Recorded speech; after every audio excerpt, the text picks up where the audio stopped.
Motivational and inspirational keynote speeches, seminars, and leader and trainer. She has been the featured guest on Doctor to Doctor, Lisa, Montel Williams, and Jenny Jones.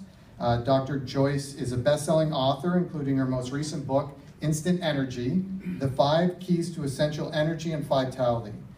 She's the former director of nutrition for the Cancer Treatment Centers of America. Dr. Joyce is a 5-time cancer survivor and now 26-year-plus thriver. A little clap for that. Her seminar clients include Xerox, the FBI, Girl Scouts, Boeing, UCLA, and the American Cancer Society, to name a few. Dr. Joyce is graciously providing everyone in attendance with a complimentary electronic copy of her new amazing book, Instant Energy. Please welcome this awesome Ryersonian, Dr. Marilyn Joyce. Thank you.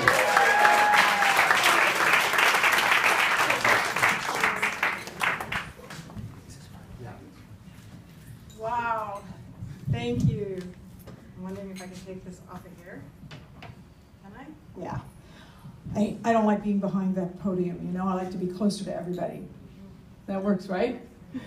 So how is everyone tonight? I wasn't going to start with that, you know, because I start all my presentations with that, but heck, it just made sense. How's the Ryerson energy here today? It's great, isn't it? So you heard about everything that's happened since Ryerson, but I wanted to share a really intimate story with you about how I got to Ryerson. Would that be of interest to you? Yes.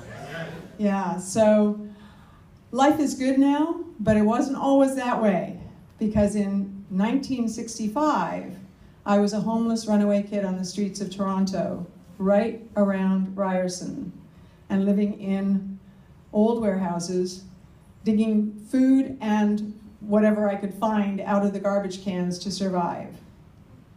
Because life at home was impossible with a schizophrenic mother and an alcoholic father.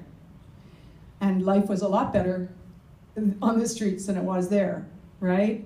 But I remember kids would mock me and people would mock me, you know, that's kind of what people did with homeless people.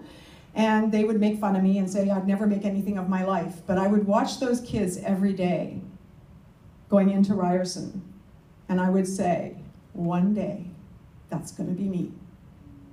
One day, I'm going to walk those hallowed halls, as we called them when I was at Ryerson, the hallowed halls of Ryerson.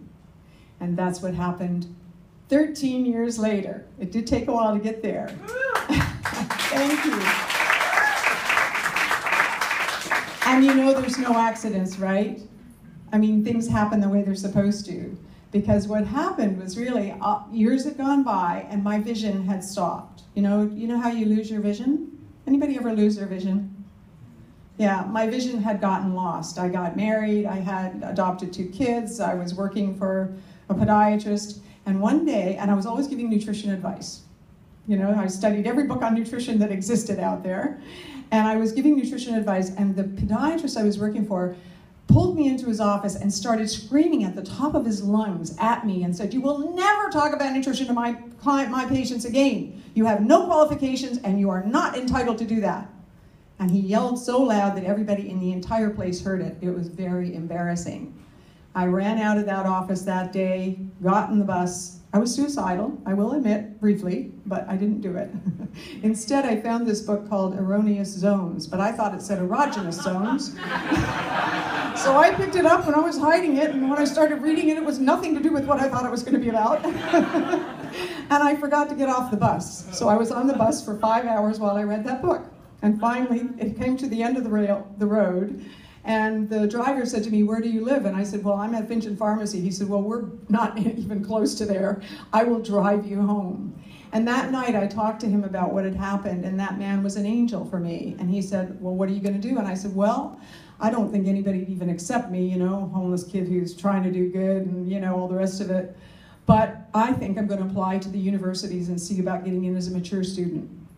And I applied to 4, well, Ryerson wasn't officially a university then, but Ryerson and 3 universities, they all accepted me. But Ryerson was close to home, and it was the best decision I ever made, without question, because I got practical, hands-on education from caring, loving professors and instructors who really did have our best interests at heart and gave us the tools to go out into the world.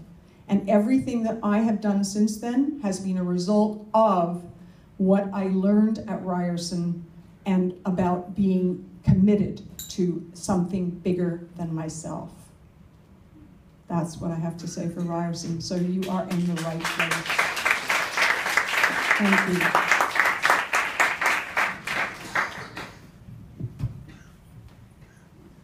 Thank you very much. That was wonderful. Let's have a big hand.